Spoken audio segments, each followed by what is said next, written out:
I'd like to call to order the October 21, 2014 meeting of the Buncombe County Board of Commissioners, and I'd ask you to join me in the Pledge of Allegiance as we start.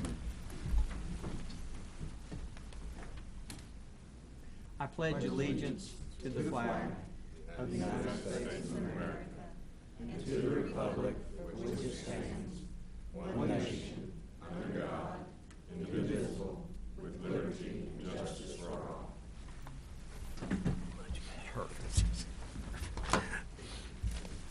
And I'd like to start our formal meeting with an invocation, if you'll join me. God, thank you for the wonderful country we live in. We have freedom to choose our leaders in private without the fear of physical retaliation or threat or intimidation. Give us the determination to exercise this right and express our views and preferences in the coming weeks. Give the men and women studying Ebola the knowledge and insight to control this horrible disease. Put your hand of compassion on the infected individuals and their families during this difficult time of illness. Bless the members of all elected bodies. Give this board and all other boards wisdom, understanding, and empathy in our deliberations and voting on issues that come before us that affect everyone in Buncombe County. Help us to continue to respect our differences of opinion and contrary views on matters that we may discuss in this board and in other places. Thank you for all these bountiful gifts we receive every day. Help us to appreciate the colorful leaves of autumn, cooler weather, fall holiday events, and all the healthy assets that you have given us so graciously. Thank you for this chance to be here right now. Amen. Amen. The first matter we have on our agenda is our public comment. Actually, a first comment I'm going to make is about our Code of Ethics. In accordance with the Code of Ethics adopted by the Commission, it's the duty of every commissioner to avoid both actual and potential conflicts of interest. Does any board member have any known conflict of interest or appearance of conflict with any matter coming before us today? No, sir. If not, we will continue on.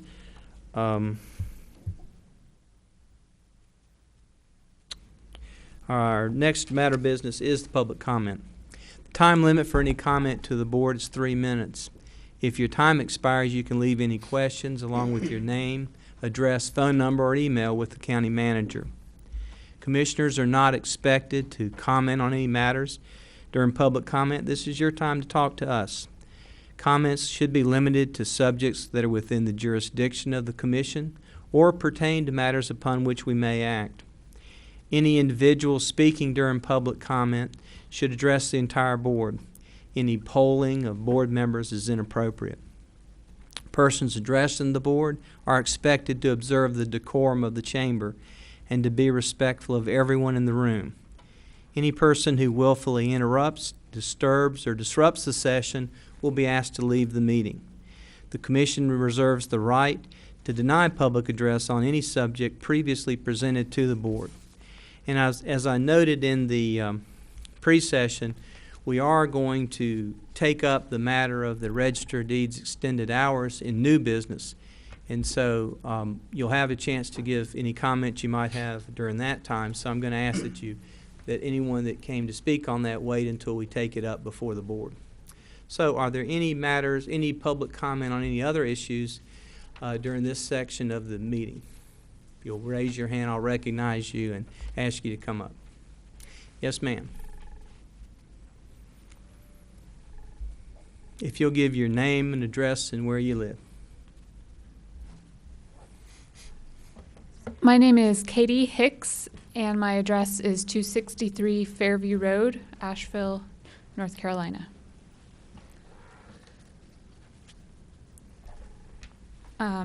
Thanks for letting me speak today. I'm with you as the Assistant Director of Clean Water for North Carolina, a statewide organization with an office here in Buncombe County. And with me are members of Power Action Group, which is a group of community members near the CTS of Asheville Superfund site who are advocating for a full-scale cleanup of the toxins in their community. And and throughout the community. Although there's been a lot of disappointing news around the still toxic CTS site in recent years, we want to recognize the county's efforts to protect residents' health and safety near the site. This includes your decision to condemn and demolish the building, running public water lines to the area, and committing to conduct free well tests for residents who do not live within the 1 mile radius of the site that's currently being tested by the federal EPA. We also wish to thank you for your recent authorization to seek reimbursement from CTS so that the responsible polluter and not the taxpayers of Buncombe County will foot the bill. With that said, Power Action Group and Clean Water for North Carolina would like to present this award to the Buncombe County Board of Commissioners, the Extra Mile to Protect Community Water Award. We look forward to continuing to work with the county to ensure that this toxic legacy in our community does not continue to have tragic consequences for residents' health. Well, thank you, Ms. Hicks. So sweet. Thank you. So good.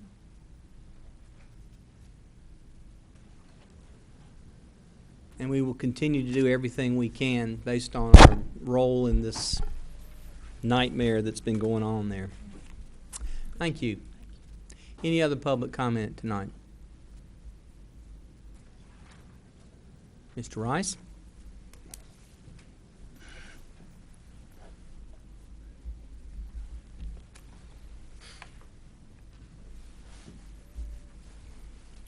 Thank you, Mr. Chairman, members of the board. Clean Water Fund did a fine job there. I just wish they'd move out in the Inca community and do something out there. They're failing their job out there. They're doing a good job on the south side. They need to clean up out there at AB Tech and the community in Inca. Couple of things. The funding request for Pisgah Legal, I know it's been withdrawn, but I don't think it's been withdrawn except it's a political issue, and it would be made political, very political, if you did it today. It's not before us. Let's talk about something else. I reckon it's public comment. I can talk about what I want. It's not before us, Mr. Rice. Let's go on to something else.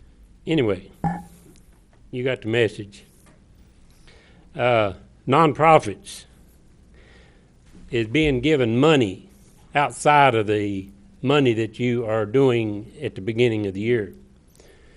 That is a very big issue when you've already designated nonprofit money and had them to come marching in here and cut their wrist to get to, their money.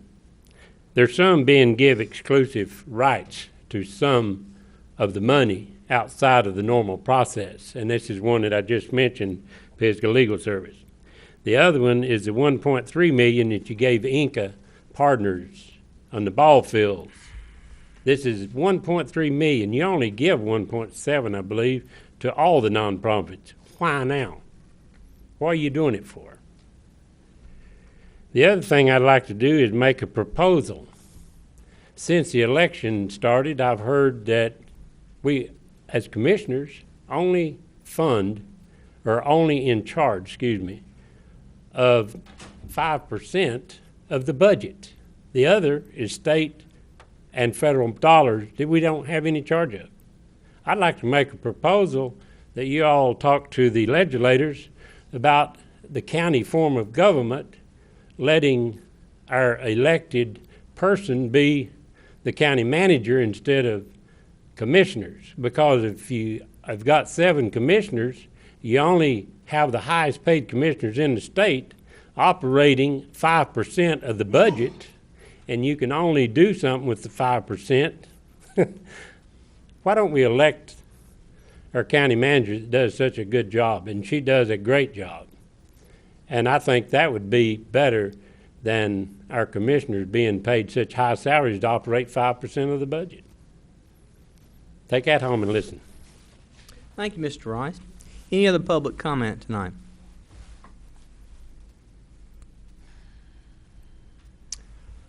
All righty, then we will proceed with the discussion of the agenda. Is there a motion to adopt and follow the agenda as we've discussed it, including the request for firemen's relief appointments?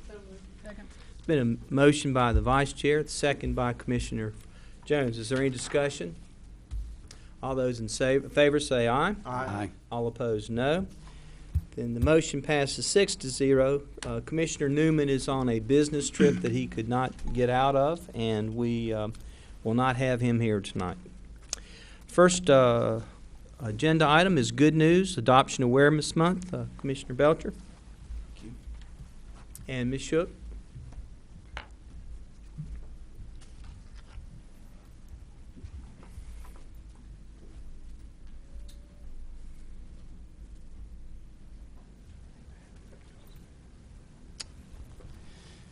Okay, the County of Buncombe proclamation of November as Adoption Awareness Month.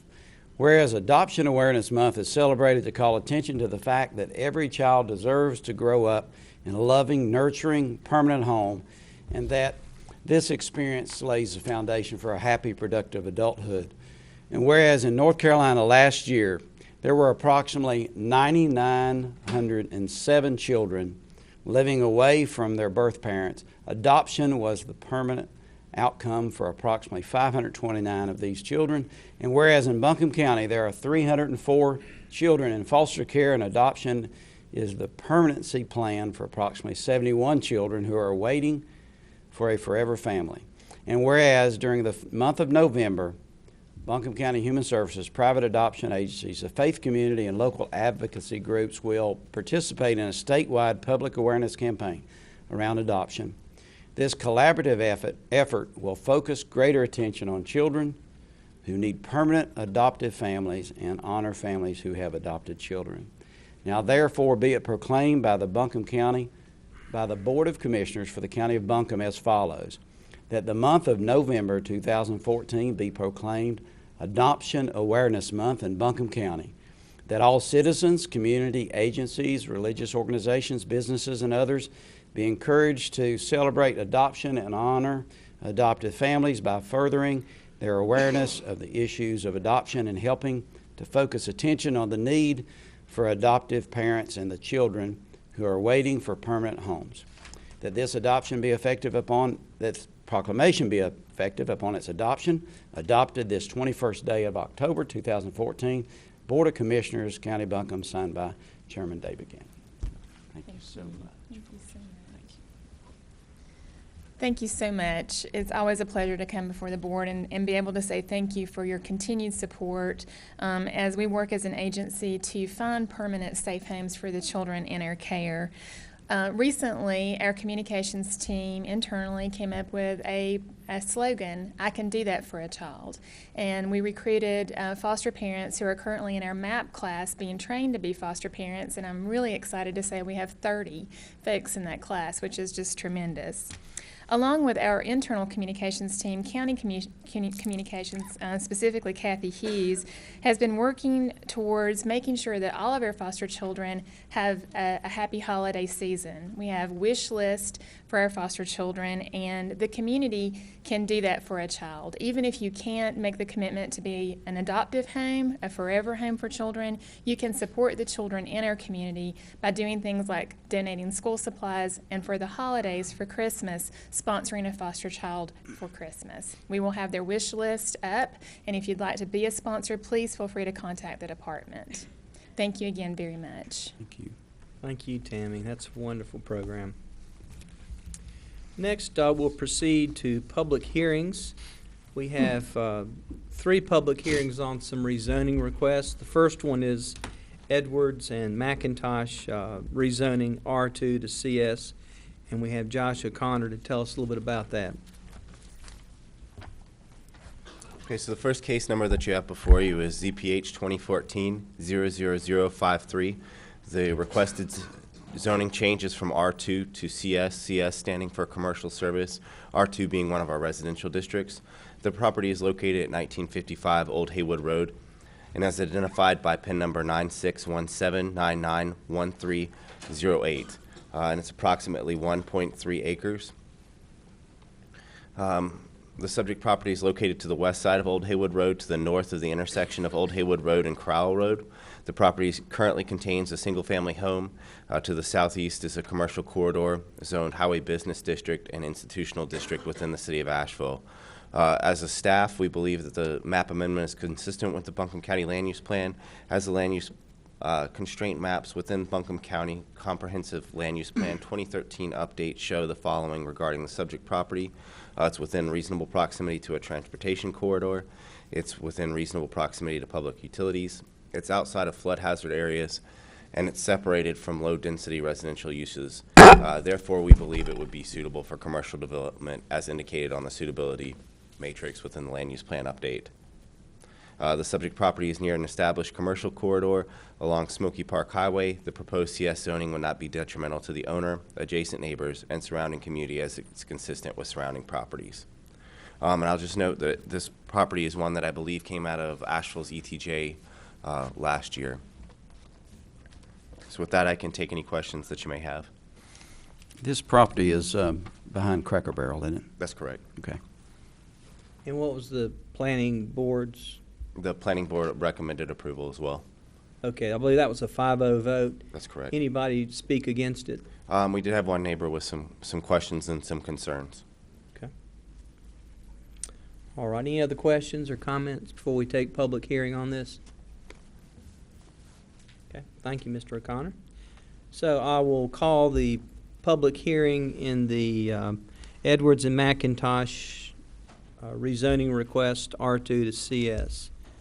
I'll call that to order 4:50 p.m. Any members of the public wish to be heard on this rezoning request?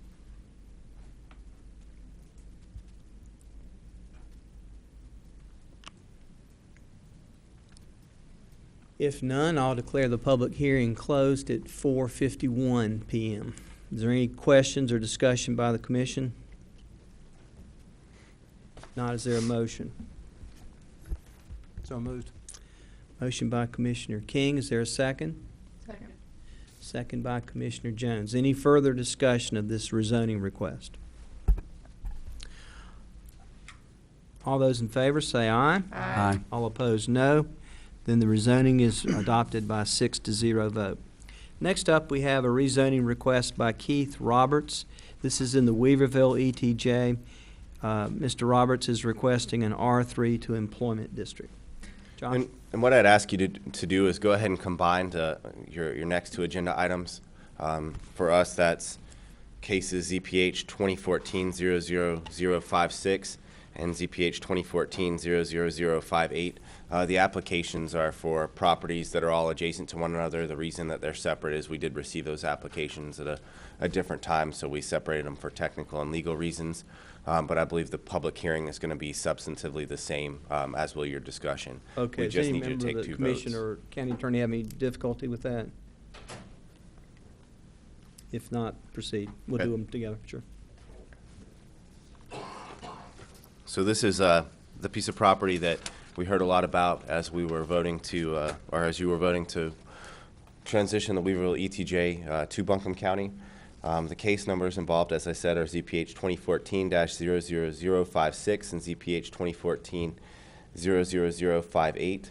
The property is on Monticello Road. The PIN numbers are 9733604909, 9733609546, 9733615435, and 9733711175, all encompassing about 31.75 acres. The applicant has requested the rezoning of the acreage from R3 residential district to EMP, which is an employment district or an industrial district. The subject property is located on the west side of Monticello Road to the south of the intersection with Weaverville Highway. The property currently contains a single-family home and undeveloped property. The subject property is adjacent to commercial development along Weaverville Highway and at the intersection of Monticello Road and Weaverville Highway. Additionally, portions of the property were commercially zoned while they were within the town of Weaverville's jurisdiction. So that was the big hang-up during the ETJ transition. The proposed map amendment is consistent with the Buncombe County Land Use Plan, as the land use plan constraint maps within Buncombe County Comprehensive Land Use Plan 2013 update show the following regarding the subject property. It has reasonable proximity to transportation corridors. It's outside of flood hazard areas. Therefore, we believe it to be consistent with the land use plan, and the planning board recommended unanimously to recommend approval. So Josh, this is the one that there was a mistake or misunderstanding with Weaverville when they sent it over to us. A portion of it was, there is some additional property involved, but same characteristics for all the property. It's right in that same location. Okay, and there's a little bit of slope here. Any difficulties with our steep slope ordinance or No, I mean, or elevation, it looks like maybe? I believe it's low enough to stay out of the steep slope high elevation overlay. But most likely for a piece of property that large, the development's going to involve Board of Adjustment approval, and there'll be an additional level of review. All righty. Any other questions before we do our public hearing? This is the piece of property that had a sale, a pending sale for. That's Okay. correct. All right. Okay. Okay, if there are no other questions before our public hearing, we will, I'll call the public hearing to order 4:53 p.m. Is there any members of the public that would like to be heard on the Keith Roberts, the two pieces of land? We're going to combine them for purposes of this hearing in the Weaverville ETJ that's going from R3 to Employment District.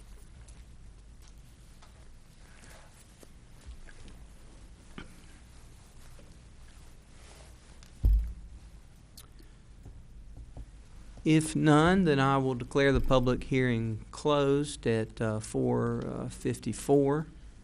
Is there any discussion or comments by commissioners?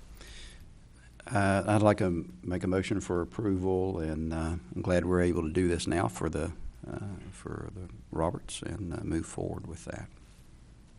I just have a couple of quick, I'll second that and have a couple of quick questions for our friend Josh. First of all, thank you for doing exactly what you said you were going to do a month ago and allowing us to do the county's business in short order, but also get right back so we could clear up this issue.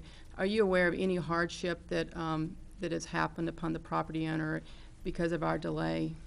I'm not personally aware of any. I do believe Mr. Roberts is here, and he could testify personally to that, but I'm not sure what happened as a result of that sale. I'm not seeing him, but. Not at this point. Good. Good. Great. That's great news. Thank you. Great question. We told you we would speed this up, and this is one of the faster turnarounds I've ever seen in my time up here. Good work, Josh. Thank Yeah, you. thank you, Josh. All right. Is there any other discussion? We've got a motion by Commissioner Belcher, a second by Commissioner Jones. Any further discussion or comment? If not, we'll call the question. All those in favor of approving the rezoning request, both parcels from Mr. Roberts to R3 to employment, say aye. Aye. All opposed, no. Then that rezoning is granted by a 6-0 vote. Thank you.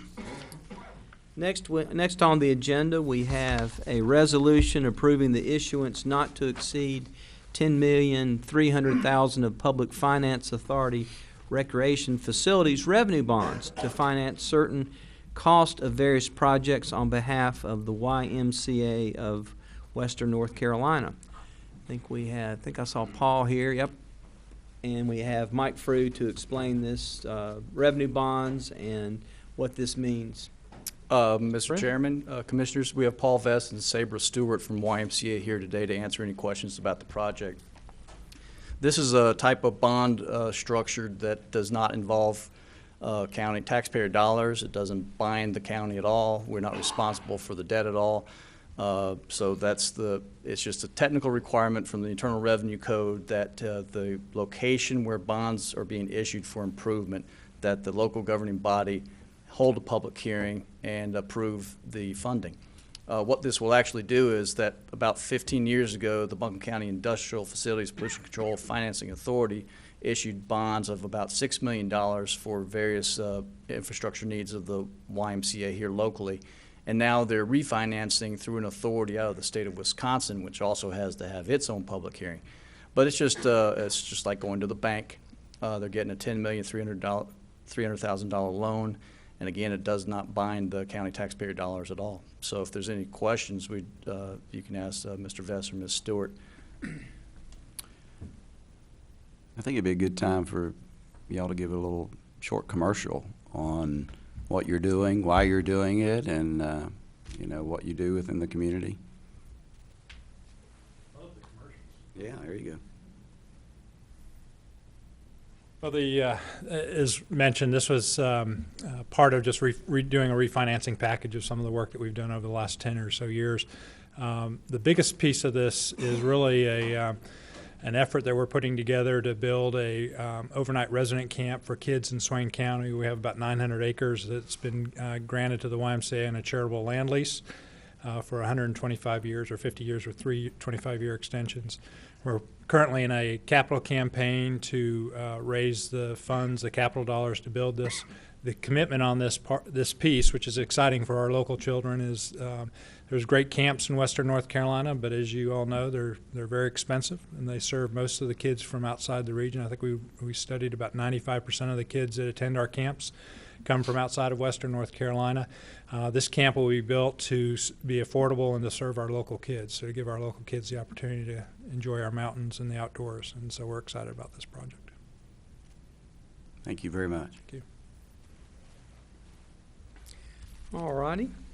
If there are no other questions, this is a public hearing, so I'll go ahead and open the public hearing on this at 5:01 p.m. Does any member of the public wish to be heard on this resolution? Mr. Rice?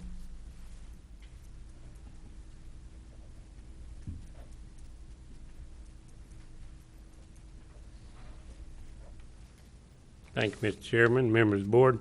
This does sound like a great thing since there are no tax dollars involved. But on the other hand, this is talking about recreation, it's talking about the children and all. I think it's a great thing that I've heard. What I'd like to know, if there's any way in this process to look at collaborating as a county in recreational kind of things and see if there's any way to connect what we might be looking at or doing for the children in the community and see if there's a connection that could be made to be a collaborative effort here. Thank you, Mr. Rice. Any other members of the public wish to be heard?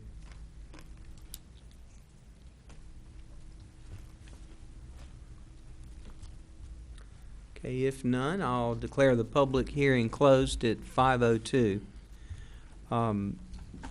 Mr. Best, I believe since this is in Swain County, we of course would be limited. Well, we don't not necessarily limited, but we limit ourselves to matters within Buncombe County for what we do. Is it? Do you know of a collaboration possibility with Swain County, or I don't know if you why don't you come up and just address that if you don't mind.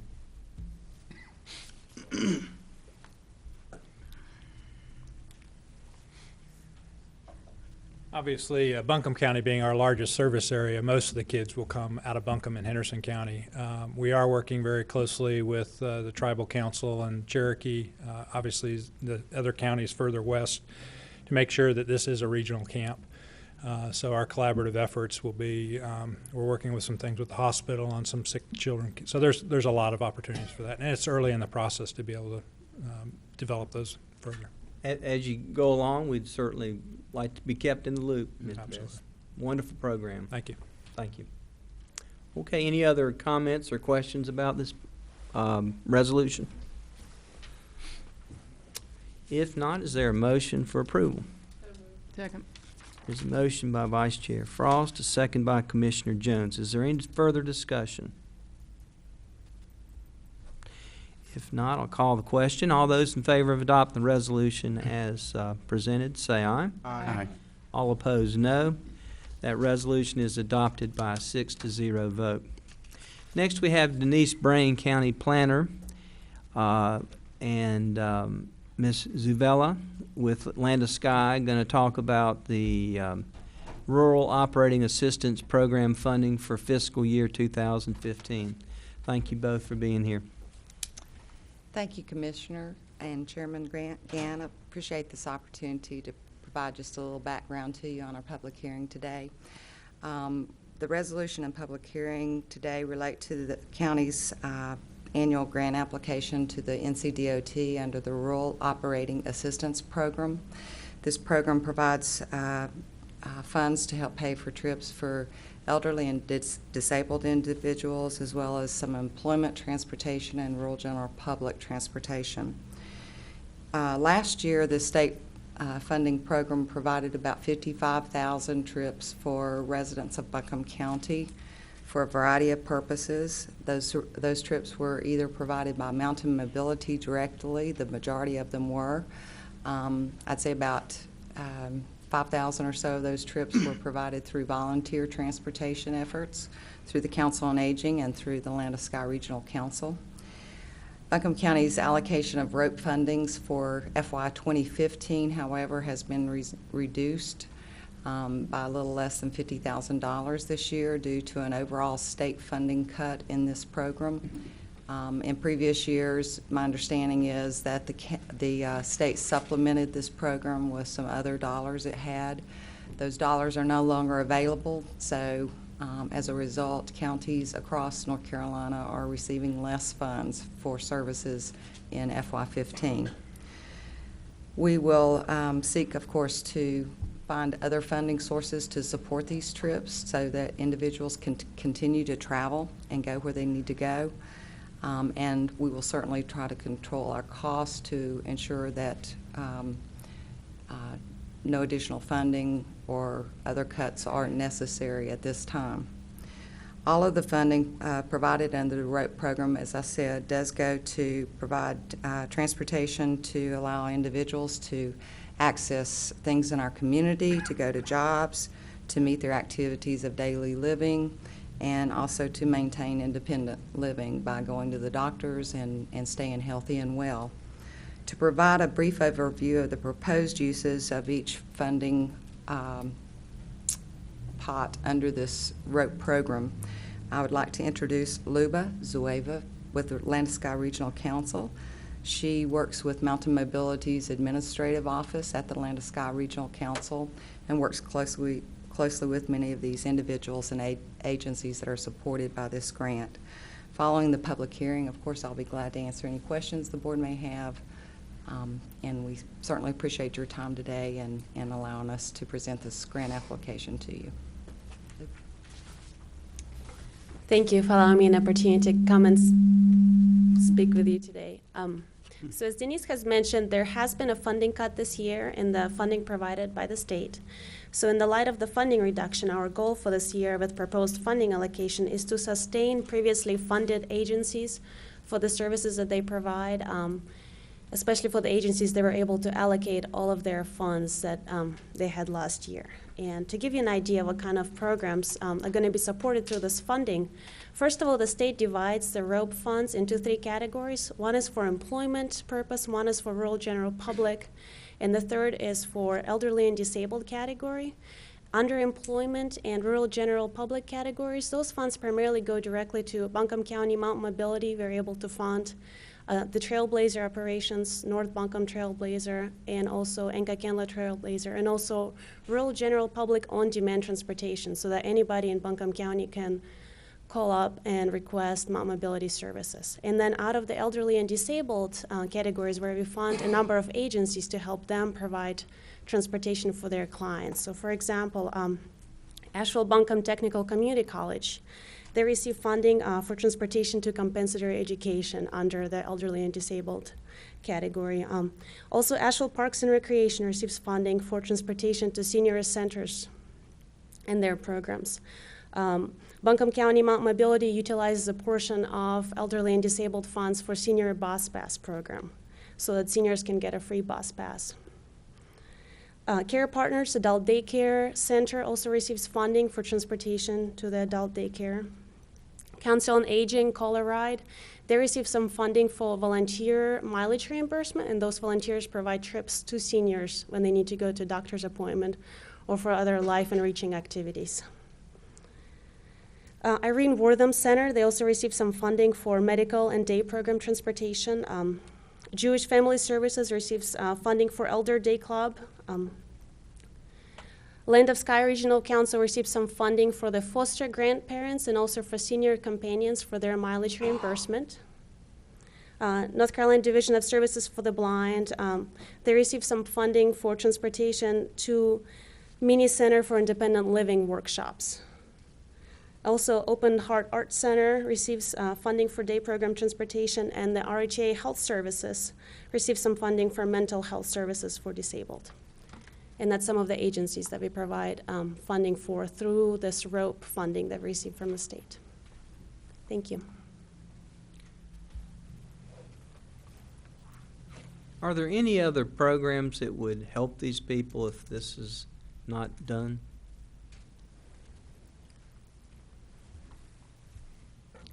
If we didn't have these ROPE funds, obviously we would be providing 5,000 less trips each year. For those 10,000 or so trips that this funding will impact, we're hopeful that we can have enough savings in our current budget to offset that funding loss, as well as work with other agencies to ensure that they're utilizing the funds effectively for elderly and disabled transportation and those kind of things. It's our hope and our goal not to have anyone not be able to be served because of these funding cuts. Great, thank you. Any other questions or comments before we do public hearing? I know we do this every year, right? And so I can't remember, did we receive a cut last year? No, we did not. We actually got a little bit more money last year. We kind of skirted it last time. It was a little bit more, I believe, in the elderly program as well as the employment transportation program, and Gotcha. I believe just a little bit in RGP as well. Gotcha. And how much are we receiving now, dollars?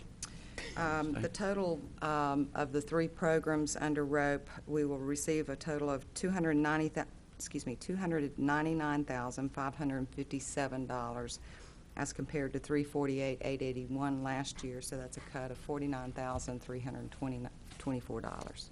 Okay, thank you. Any other comments or questions before public hearing? If none, we'll proceed to public hearing. I'll declare the public hearing on the Rural Operating Assistance Program funding for fiscal year 2015 open at 5:11. Any members of the public wish to be heard on this funding request?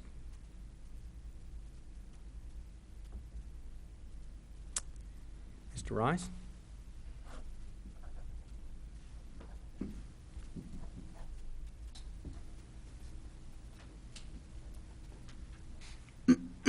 Thank you, Mr. Chairman, members of the board. This has been a long-time thing for me on this project. I've always supported it and continue to. The one thing that bothers me year to year that we come and listen to this, it's great. But I think there needs to be a focus on the larger picture of this. Because when you look at what the federal government is doing on long-term care, it looks bad because they're really not focusing on the real major issues. And I think transportation is going to be a key to what we're going to do in the future. And I think that we need to take a look at it from local government commissioners here and see if we can probably get ahead and maybe look to be an example to somebody else in how we do this leadership on transportation, because long-term care is a dismal look when you look at the federal and the state on what they're actually looking at doing. So I appreciate them making these reports, but I think we could serve the community in a greater good if we looked at maybe a collaboration here of putting agencies together and looking at it first. Come up with a plan and how we coordinate it all. Thank you. Thank you, Mr. Rice. Any other comments? Yes, ma'am, Ms. Merrill.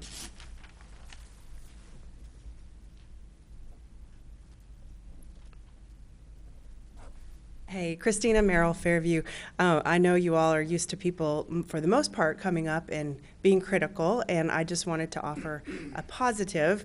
I had the great opportunity to meet with the Council on Aging recently, and one of my best friends is actually works with them and also the Land of the Sky. And this is such a great example of a great partnership with some nonprofits that are helping to provide mandated services and helping our senior population, because as you know, in Buncombe County, we have a higher senior population than the majority of counties, and the services that are provided are so needed and so well used. And I just wanted to offer a positive that this is just a great example of a good partnership that makes sense on both ends for the county, for the taxpayer, and for the nonprofits.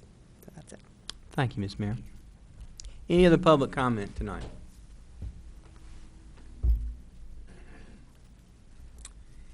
If none, I'll declare the public hearing on the Rural Operating Assistance Program funding closed at 5:15.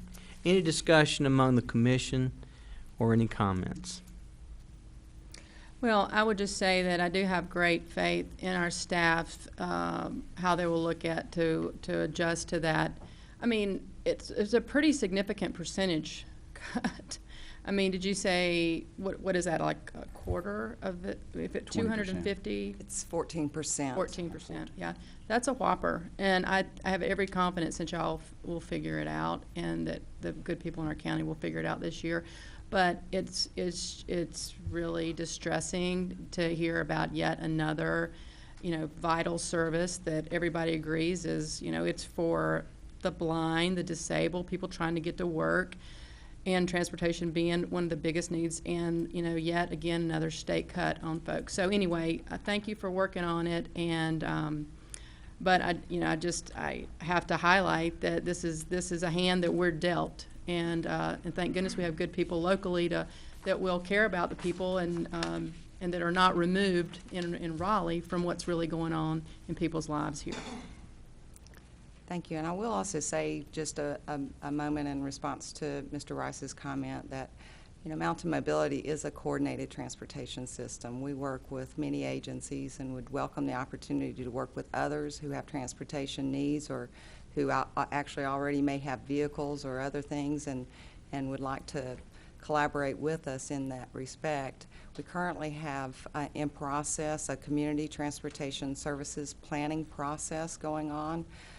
This is being conducted by an outside consultant, and they will provide recommendations for the county and for the state to look at with respect to our system.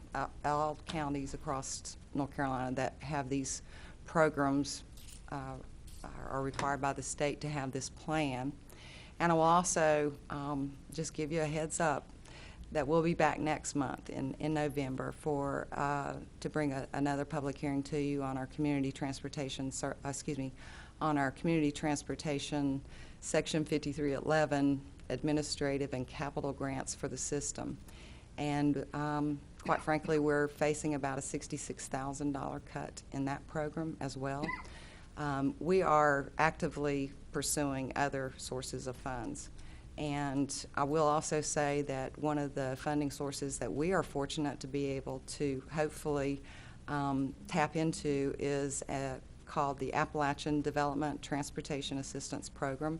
This funding is provided to only 29 counties here in western North Carolina, and we hope to get some capital needs met through that program, but we also hope to perhaps have a planning study on a revised service model and some route restructuring that hopefully will improve efficiencies within the system and productivity, so that as we face these funding cuts, we're able to come together and still provide the service, but hopefully in a better way that will still get people where they need to go. So thank you for your time today. All righty. Is there a motion for approval? Move approval. Second. Commissioner Jones, second Vice Chair Frost. Any further discussion? All those in favor say aye. Aye. All opposed, no. Then the funding request is adopted 6-0. We did not have a county manager's report, but we did have some county manager action this week. I have a presentation for the county manager. I'd like a close-up here, if you can do that. Impressive. Side. This is the first time in my history that I can remember a private company. Yeah, zoom in on that, not on me.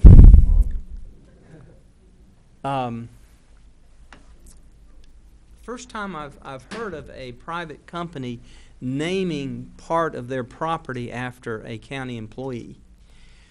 This is at the GE plant, and all of us were fortunate to be able to go to the opening. And we had the governor there. We had officials from the highest level of GE Aviation. And basically, they recognized Dr. Green for her efforts to essentially knock. Here's what happened. You had a company that wanted to expand. 1,000 jobs were at stake. 300 here, 700 across the state of North Carolina, and what they did, we could not find a place to give them the expansion room they needed to make this happen. And whoever got it would get all of the jobs, and we would lose, whatever state lost would lose all the jobs in aviation in that state because they were going to consolidate it. We tried a lot of things. Various things happened. We couldn't work it out. Time was just about up, and Dr. Wanda Green went next door, knocked on the door of Old Dominion Trucking and said, "Would you mind moving?" and worked a deal. They were nice enough to, after they said, "What are you talking about, lady? I mean, what? I don't understand." But after the initial shock was done, Dr. Green fashioned a deal that saved 1,000 jobs in the state of North Carolina, 300 locally, by buying additional properties where we relocated Old Dominion Trucking Company. They agreed to move out as good neighbors and move into the new place. They swapped us the land that we needed for the GE expansion. And the lease, we built the property, the building that you saw in the background there. We're going to get a return, a positive cash flow on return after 3 years of leasing this property to GE. So it was a win-win for everybody, but just a tremendous effort. GE recognized Dr. Green for being incredibly innovative and basically saving the project and 300 jobs here and 700 more across the state. So they named their health route Wanda's Way, which she jokingly said Wanda's Way or the highway.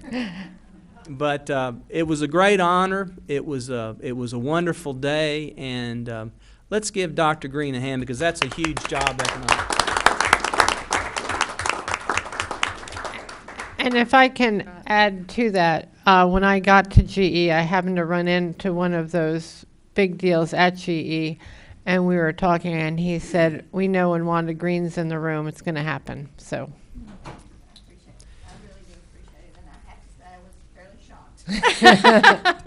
Well, all of us can say a lot of things that we've done this and done that as commissioners. No, we didn't do it. Ms. Green did it because I'd get up in the morning and look at my iPad. 2, 3, 4, 5 o'clock in the morning, she was talking to the people at GE, emailing. So the deal with GE was put together by Wanda and her staff. We were very lucky that we had Wanda Green doing this. And I appreciate her. She did save a lot of jobs in North Carolina, and that's where I'm at. But thank her staff. That's people that's up at 2 or 3 o'clock in the morning talking to people overseas. That's part of the deal. That's what I call working for the county. Thank you very much. I appreciate it a lot. Thank you, Dr. Green. All right. Next up, we have new business. We have a retroactive approval of extended hours for the register of deeds on October 10. We are going to take public comment on this. I would like to first recognize our county attorney, Mr. Bob Deutsch, to give us some background in what issues we're looking at tonight. Mr. Deutsch? Yes, sir. Friday, October 10th, at about 3:18, our local register of deeds emailed all the commissioners asking, in the event that the district court ruling came down, would it be all right to keep the office open until 7 o'clock, which would be a 2-hour extension from the normal business hours of the registrar, which have been set by the county commission. And this, the issue of whether to give the permission was an issue for the board under the state statute, which requires the board to set the hours for the register of deeds.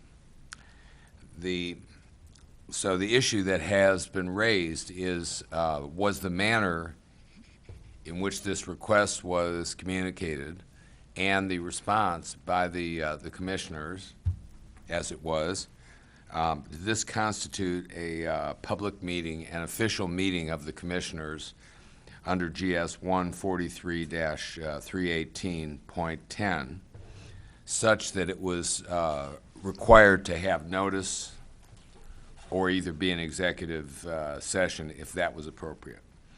And I will tell you that after looking into it, examining all the emails, I'm going to tell you what my conclusion was, and then I will explain. My conclusion was that what occurred did not constitute an official meeting under this statute, which, given this context, would be a simultaneous communication by electronic means of a majority of the members. So we have 7 members, so 4 would have had to have been on a simultaneous communication in order to qualify as an official meeting. And looking through all the emails, which included one public records request by the Republican Party here, I have concluded that at most there were just 3 of the commissioners who were in on any copied or simultaneous electronic communication over this. And as it's been explained to me, that the intention of this email that went out was to poll the commissioners just to see what their opinion was. Unfortunately, the traditional procedure for polling the commissioners was not followed, which would be to either communicate with the county manager or the county clerk and then have them contact the commissioners. But I think in this instance, given who communicated simultaneously with who, I don't think that you reach the majority level. So it's on the agenda today, and I think you can approve it retroactively, and I don't think there was any violation of the meeting law. All right. We're going to take public comment on this. Is there any comments about questions on the commission side before we do our public comment? I'll have comment, but it'll be afterwards. Okay. All right. Then let's go ahead and take public comment if anybody has any on what we have an issue of whether we retroactively approve the extended hours for the Register of Deeds office on October 10 of this year. Mr. Hartwood.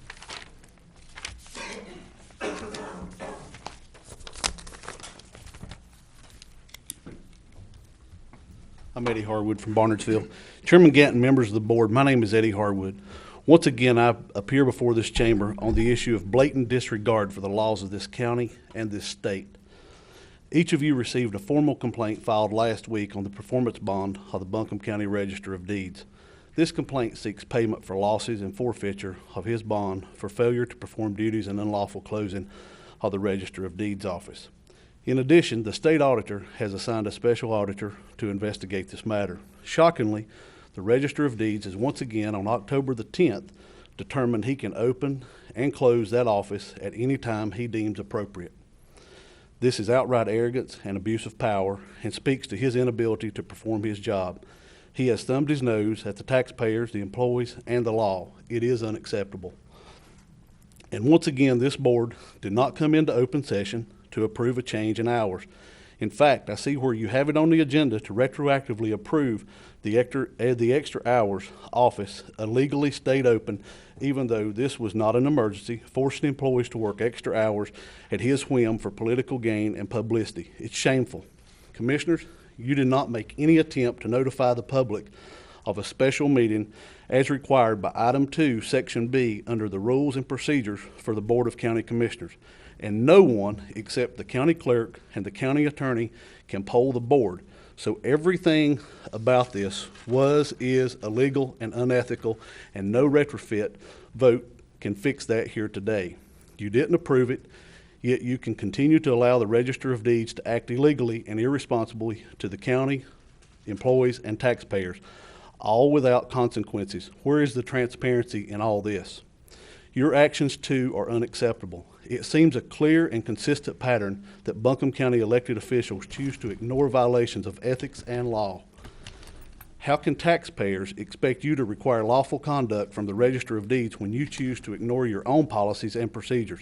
Each of you took an oath of office to uphold the laws of Buncombe County.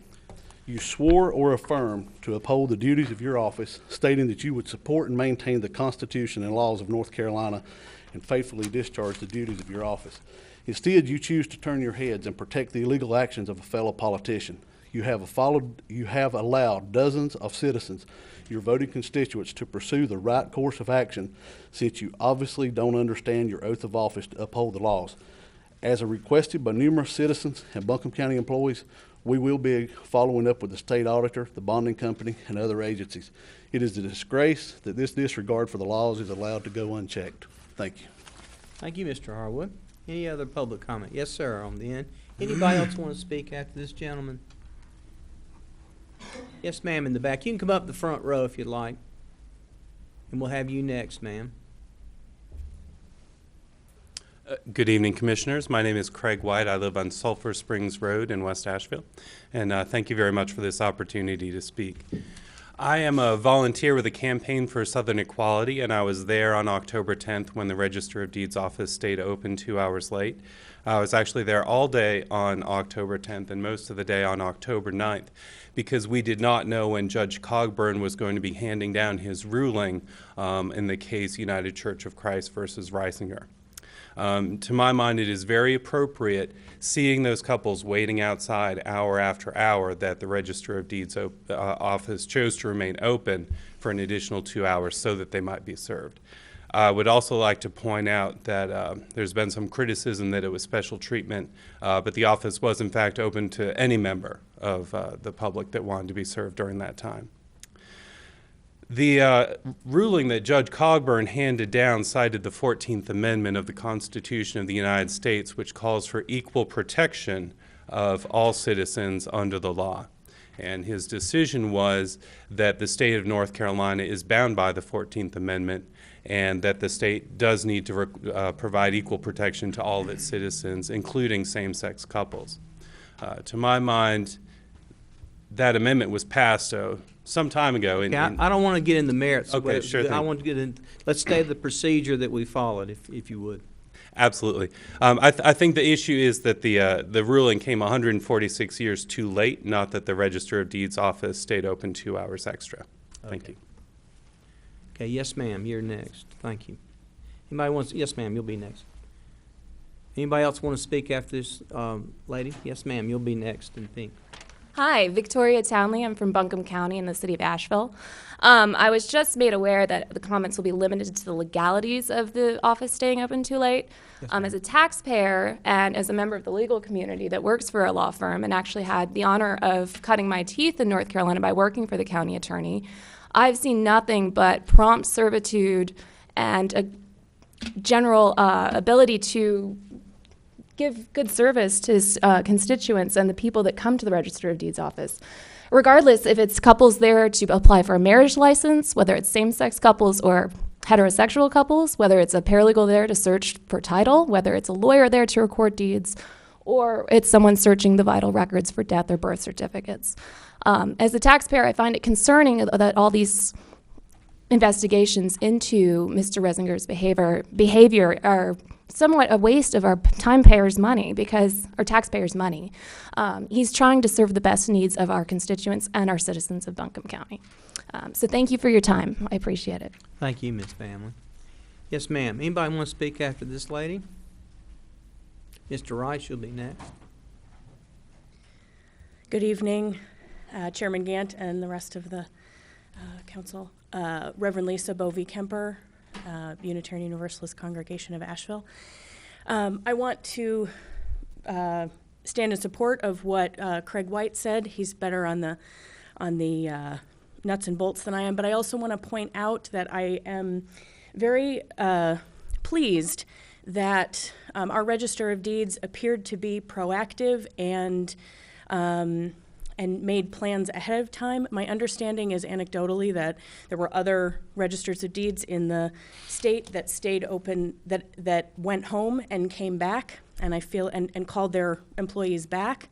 And I feel like in terms of a use of resources, Drew's actions of trying to find out whether it would be approved and deciding ahead of time was a good use of resources. And I also understand that the approximate cost of staying open was around $400, and I believe 19 marriage licenses at $60 a pop is more than $400. So I know it's not a apples to apples comparison, but in terms of money spent and money made, that seems like an X in the positive column to me. So thank you. Thank you, Reverend Kemper. Mr. Rice. Anybody want to speak after Mr. Rice?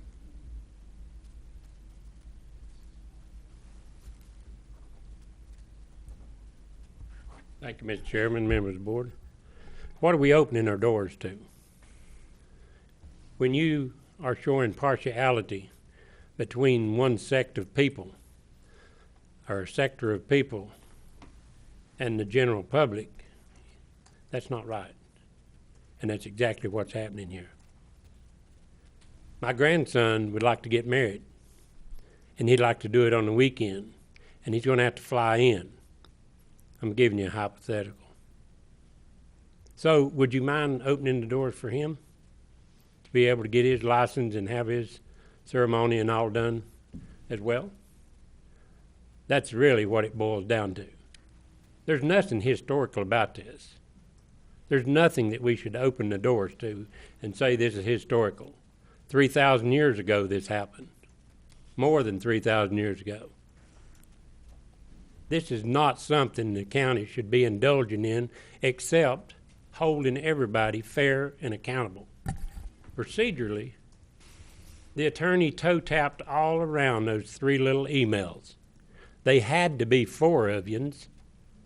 Now, if you don't mind, Mr. Attorney, if you don't mind, how about looking at the phone records of the county commissioners and find out who was on the phone at what time calling who? Those are electronic too. So when you find out that this happened, it took 4 of you all up there to make this happen. You can do anything retroactive if you want to. But somebody told Mr. Reisensinger to go ahead. This is special treatment. I don't care what. Procedurally, when this happened before, I haven't heard anything put in place from the first time till now.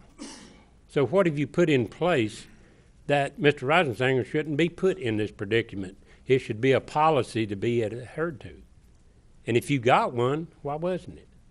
Thank you. Thank you, Mr. Rice. Any other public comment tonight?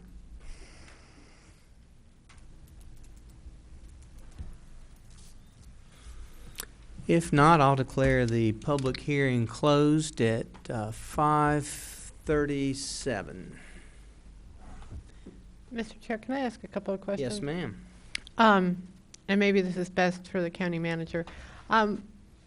When people are voting, and the lines are long, do they turn the people away or do they stay open? If there are tax files to be paid, do the tax office close if there's a line? I mean, what happens? Actually, the way voting works is if you're in line by the time the polls close, they will let you vote. That's the laws that we follow. And we have the ability to extend office hours. The rest of our departments are not driven by a general statute. They're driven by policy, so we're able to keep the tax department open if we have a line. It just operates under a different policy instead of statute. But the thought of is to provide service. Yes, we do want to provide. Could I ask a question? You may know this. What was the net cost? Because I think Reverend Kemper mentioned a number. I want to make sure we have it accurate.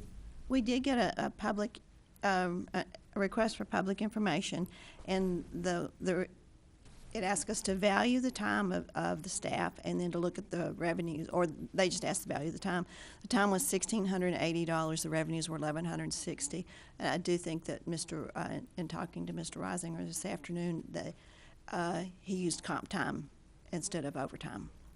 And so there won't be an additional cost to the Buncombe County taxpayer that you're aware of if it's absorbed by his budget, will it? It is absorbed by his budget.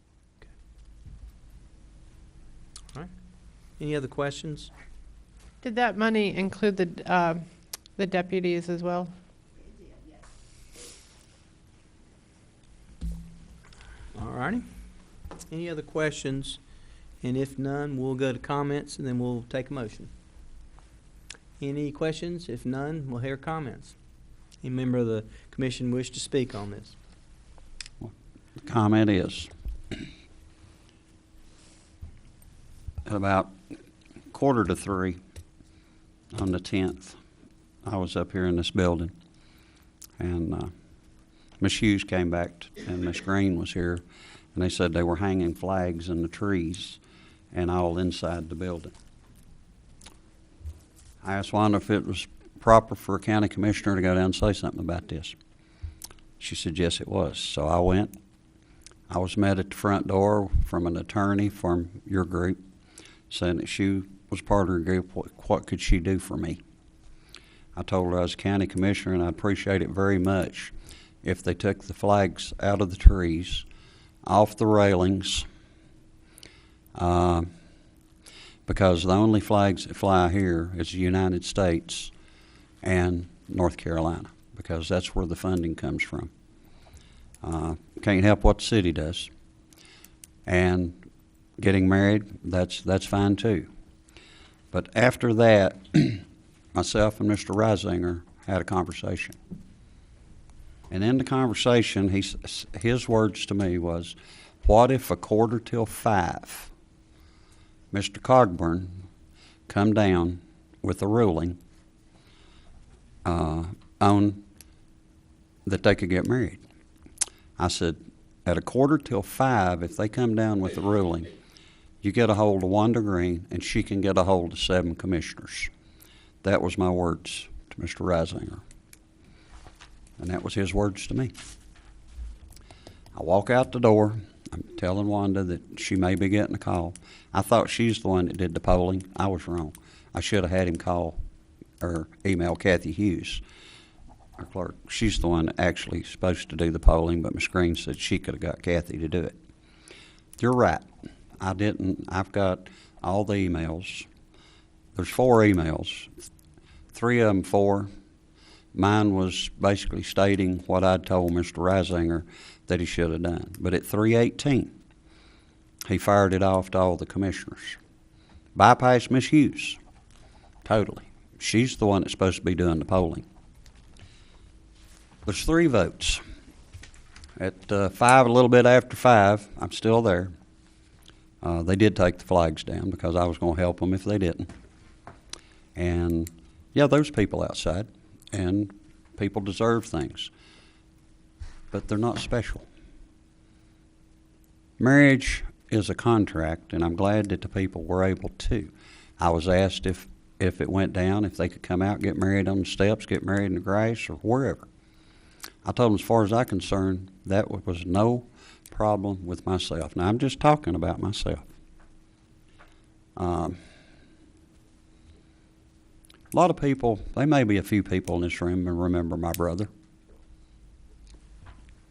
A few of them probably do remember Scandal's nightclub. But I was raised with a brother that was gay for over 40 years before he died. I want everybody to have what they want. I want everybody to be equal, including my brother, but he never asked for anything any different than what he was doing. But Mr. Reisinger basically stepped up and did something that I asked him not to do, and we went back and had the same conversation over, and he tried to get me as part of the vote. I wasn't going to be a part of the vote because he didn't do what he told me he would do. Don't tell me 4:45. What is the difference between getting married and closing an office during a snow break for 2 days?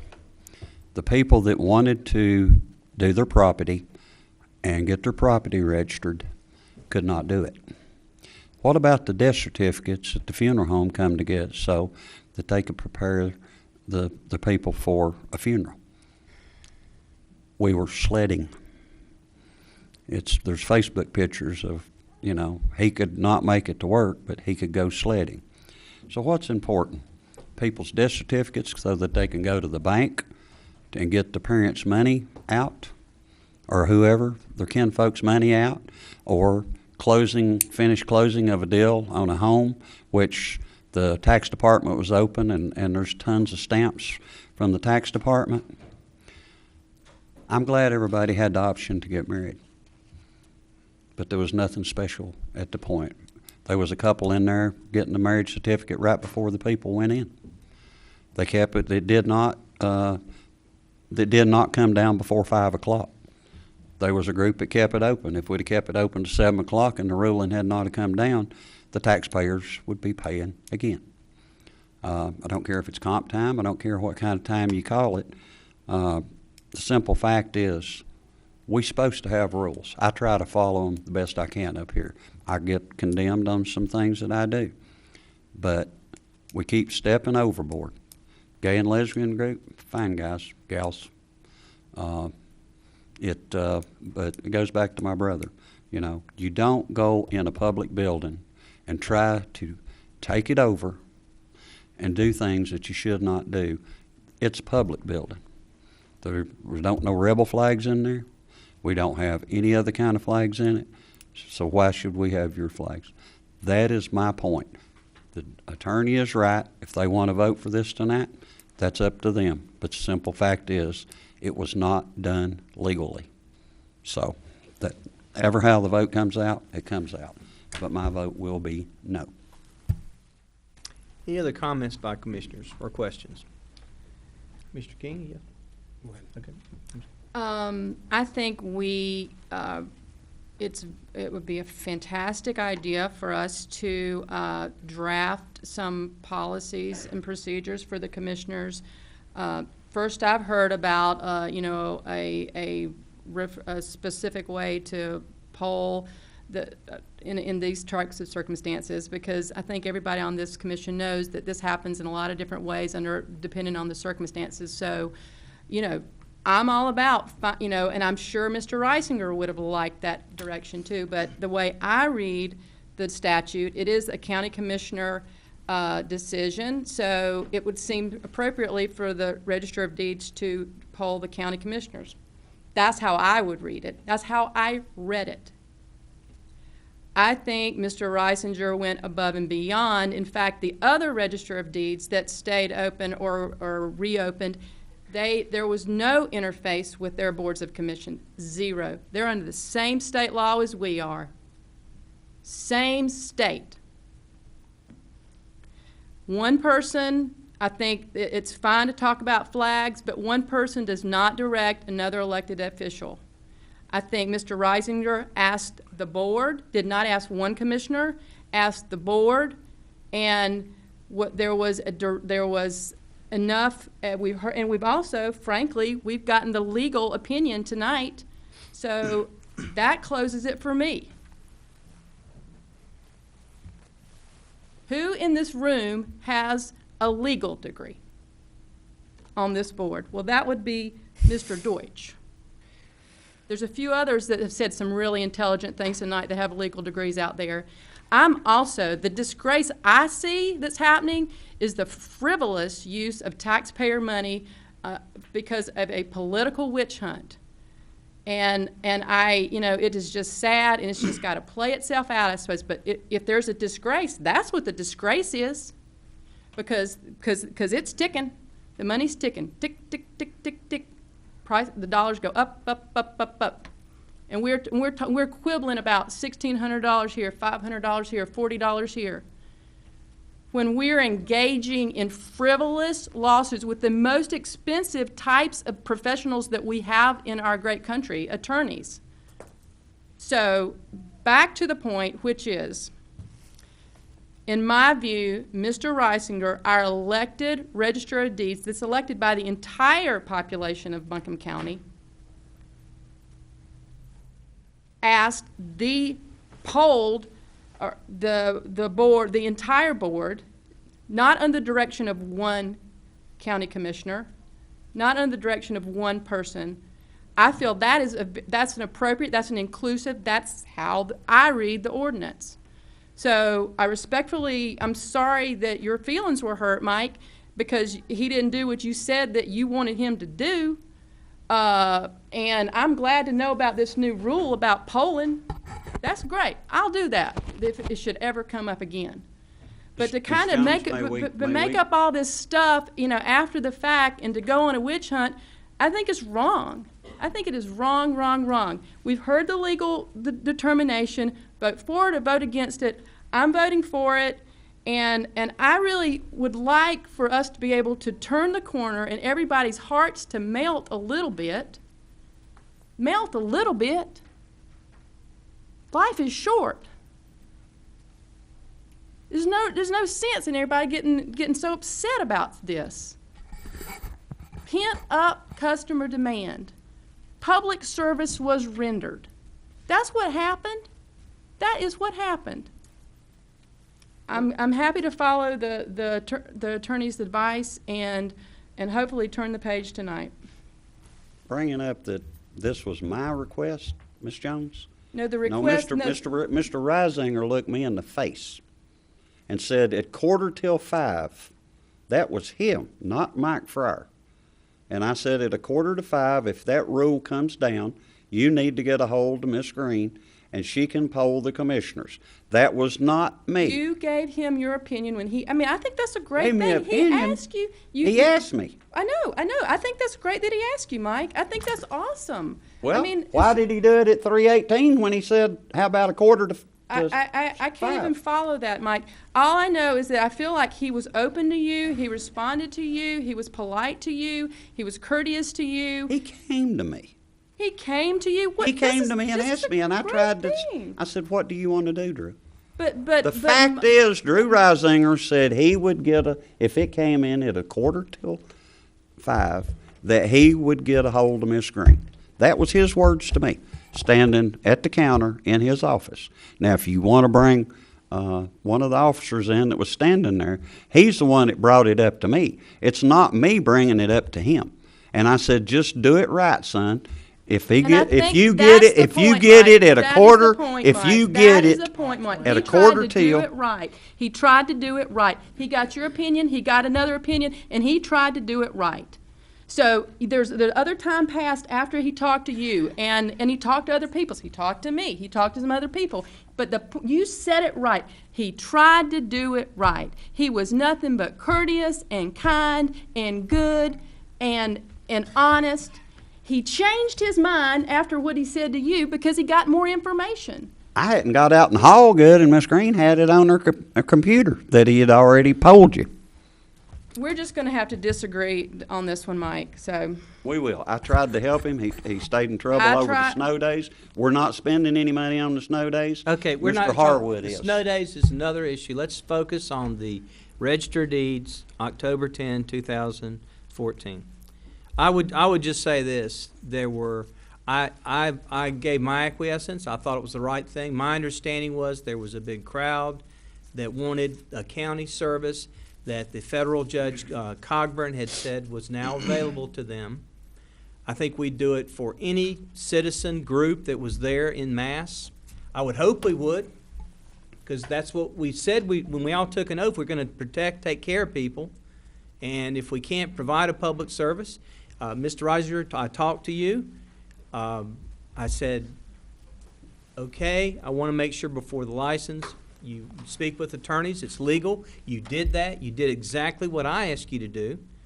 And, you know, I think it is a board decision to do this. But the people that got up and said there was not a majority, that's not true. There were actually 5 of us that gave approval to keep the time open. So, you know, I want to make sure we got the facts out here. I spoke to you. When you asked me, the question was, can I keep open till 7? My contact with you was, well, what if it comes in after 7? You said, it just won't happen. You gave us a time certain. You didn't say, let's leave it open for the rest of the evening until we see what happens. You were very responsible, in my opinion, to say, okay, this is where we're going to cut it off. And if it didn't happen, it wouldn't. As it turned out, there will be no cost to the county. You got $60 per marriage license, I believe. Is that right? And the cost was about $400 difference, $500 difference that you will absorb in your budget. And I think I agree with Commissioner Jones. I think it's responsible. I think we probably could clear it up about the procedure, and we can do that. I think in the future, any contact we get, we should funnel it to the county manager or the county clerk and let them talk and do any polling. There is precedent. In the time I've been on the board, we have polled and done grants before. We do fireworks just about every year because it can be emergencies or time-sensitive matters. It's been our policy since I've been on this board for things that we just don't have time to call a meeting for. Obviously, at right an hour before the register deeds closed, there was not time to call a meeting. And frankly, I was in Indiana. I wasn't even in the state. So I think as long as we get the facts out there, I think we need to be straight up about it. There was contact with Mr. Fryer. There was contact with me. There was contact probably with some of the other commissioners if they choose to talk about it. We have responded to public information requests. I did send an email that is public record and glad to talk about that. But I'm going to vote for it too. I think we have a responsibility to provide service for people, and you know, obviously this was an emotional issue, but I think we did the right thing, and I'm certainly going to support it retroactively. Any other comments, yeah. Commissioner King? Yes. First of all, I'd like to take exception to the statement that this board had done something illegal or wrong. There's never, ever in my time on this board seen a time when anyone has attempted to do anything wrong. I gave Mr. Reisinger my permission to stay open. After conferring with Dr. Green, I emailed him directly. I did not speak or confer with any other commissioner on this board. I sent him back an email which basically stated 3 things. This is in agreement with Dr. Green. You had to be in agreement with Dr. Green, Chairman David Gant, who is an attorney as well, and also the board attorney, that this ruling, that it had to come down, it had to be approved, it had to be legal. And he had my blessing. We're hearing 2 sides of this issue. It is a very emotional issue. But there's another part of this, besides the fact that we wanted to, as a community, service. I told Mr. Reisinger, had this been a group of people, they're needing to register a large number of property deeds, I would have given him permission. The bottom line is, I was not there, but I was aware there was a large number of people in the building, a large number of people outside the building, and this is not about Mr. Reisinger, it's not about gay marriage, it was about Buncombe County citizens who were there en masse, and it had to do with public safety in my mind, and as well as this public service to do this. But there was an overriding issue of public safety. And that was one of the major reasons I gave Mr. Reisinger permission. And I will be voting for it. Okay, Commissioner Belcher, would you be heard? I did not reply to the email that went out. And honestly, I was uncomfortable with replying to it, so I did not. I will not be supporting this, and I'll tell you why. Businesses, departments are run by rules. And this is not a department policy, this is covered by statute. And I'm not an attorney either. And so I think, you know, one of the things you learn early as a commissioner is you can't not replying all to messages and getting caught up in the emotion and things like that. It's very difficult to do. But this was not a question for the Register of Deeds to poll the commissioners. This was supposed to be done another way. It was not done that way. I'm not going to support it. I would not have supported it if we would have been sitting in a meeting, if we would have called a meeting. I would not have supported it because it was caught up in emotion. People could have waited till Monday. And I understand on that side of the decision that they were all excited about doing and getting married. But if we would have had a meeting, if we had called a special meeting, I would not have supported it because there was no need to do it. We could have done it Monday. It is a court decision. And I'm not going to get into the weeds. I'm just going to make this one comment. There was an amendment that was voted on. And then it was overturned. So therefore it was in courts. But there are other challenges for that. So this emotional roller coaster is not over.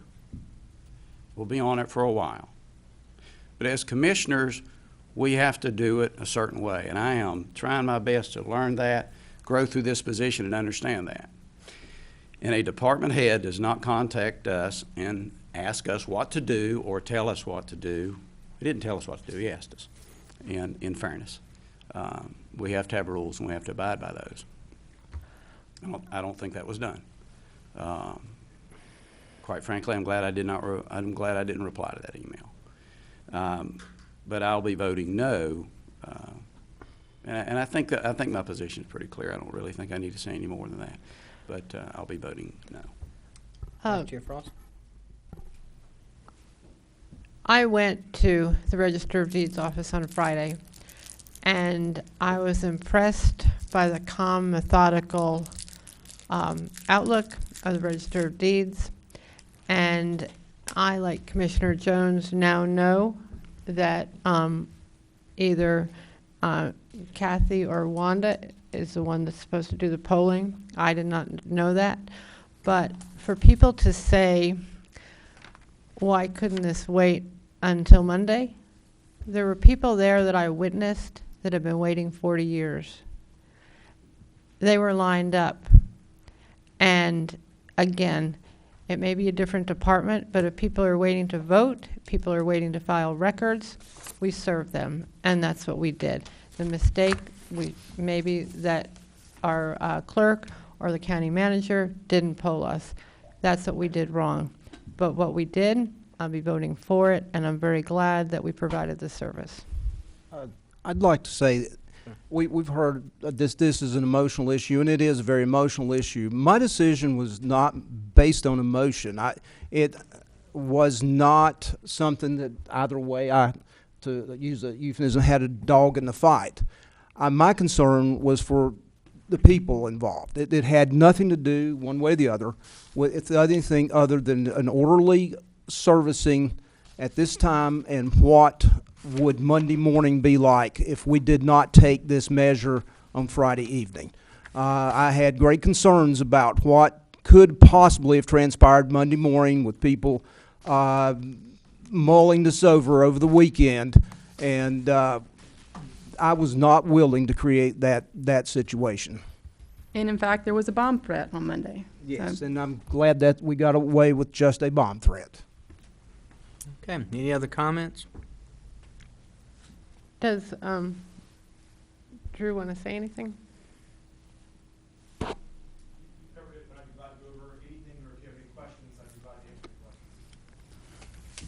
I don't have any. Okay, thank you, Mr. I'll ask Reisinger. I'll ask one.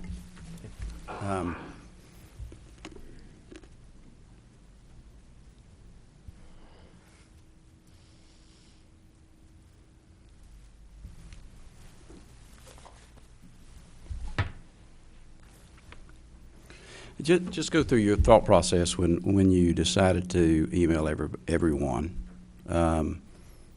Why you didn't go directly to Wanda Green, or why your thoughts weren't, because I know you've had conversations before regarding your department with Dr. Green, and why didn't you do that? Why didn't you go there? Because she would know the statute. So I'm just curious as to why you chose the other route instead of doing that. Well, thank you all for having me here this evening. It is an honor to be with y'all. So that evening, there was a lot of information coming down. We were kind of hoping for a decision to come down earlier in the day, so we didn't have to extend office hours. But through the information we were getting from our attorney, it was looking like there was likely going to be a decision that day, and there was a lobby full of people who were waiting for service from my office. And we do have a policy where if anyone is standing in line, we serve them. And this was a historical situation that demanded our attention and our full attention, and I appreciate you all being attentive to it. So around 3 o'clock or so, after talking with one of the commissioners, I called County Manager Wanda Green and asked her for her opinion on how I should proceed. And her opinion was, and if I'm saying this wrong, please feel free to correct me. My memory of it was that I asked Dr. Green if I could reach out to the commissioners and get their opinion on it. And she said, I believe I'm saying this right, and Wanda, feel free to correct me, but I believe she said that please proceed. That was my memory of it, and that was why I chose to proceed in the way that I did after talking with the commission and the county manager. Is that Drew, did you know our policy? Did you know that there was a polling that was required before you talked to her? Did you know? Wanda was the one who told me that we would need to get permission from the commissioners on this before we could keep office hours open. And did you know who was supposed to do that? I mean, there's no written rule that I'm aware of, is there? Did you know that it probably should have gone through them instead of you, or did you know that beforehand? The way your board works on these matters. Okay. We don't know either. Yeah. Okay. I think we got the rule now. We got the rule now. Okay. Any other I'd like for Ms. Green to step in on this. Actually, Drew and I had several conversations over 3 or 4 days, and he did tell me that they expected the ruling, and I told him we did have to poll the board because we just have a general statute that's different than any other department, and I asked him to send me an email so we could poll the board, and and that was the way the afternoon proceeded. Okay. I would say that was I can see both those things happening simultaneously. I mean, I think that's just where there's not clarity, but I can see what you said, and I can see what you heard, and how it all rolled. I mean, so again, I feel like we're grilling Mr. Reisinger, and I'm not sure why. Well, I'm not grilling him. I think I asked him a question. I think I was very calm in the way that I asked that question. And I think that if we did not follow the proper procedure, that it's in Mr. Reisinger's, best interest moving forward and running his department to know what those rules are. Well, did you? I didn't know what the rules were. And to go forward. I mean, that's what I'm saying. It's our fault that he's in that situation because we didn't know the rules. Why didn't we know the rules from the last time that the staff met in this winter deal? Why did we not know the rules? I learned from that. I learned from that you go through he needs to go through the Well, county manager. You go to the head of the class, you know, because some of us didn't learn it. So, but So you answered my question. Thank you very much. I appreciate it.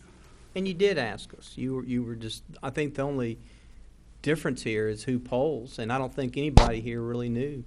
And now we know. Now we know. So I'm like Mr. Jones. I think we're ready to move on unless someone's got some more questions. You know, the board does its best to follow the rules, and I'm sure in given time, there'll be something else come up that we don't know all the statutes. First of all, we're not attorneys, and we can't know. Sometimes the way you learn is by trial and error and when things do come up.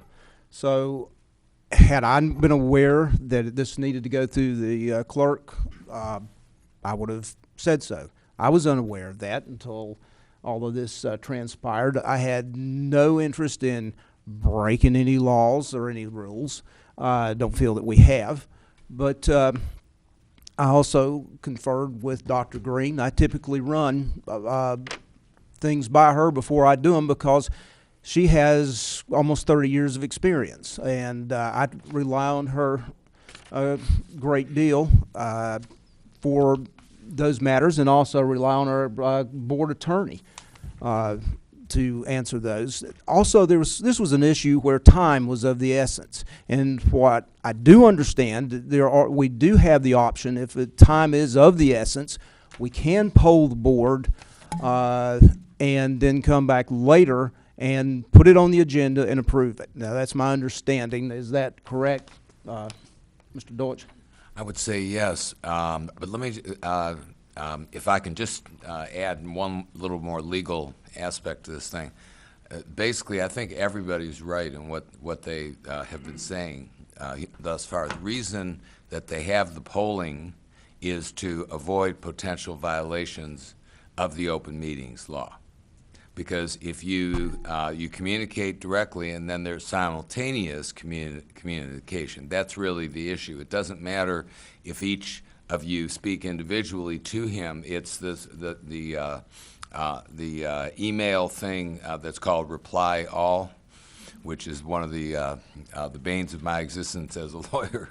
But if you will just communicate individually, then the problem will be avoided. And if you go through the clerk and the county manager, then that avoids that, because they won't send out a simultaneous email. They'll email you individually, and I do that with my legal advice as well. So I think Mr. Fryer is right about what the procedure is, and I'm sure no one had any intention. And in this case, just the way it ended up, there was only 3 simultaneous communications. So it does not come under the statute. I mean, that's black and white.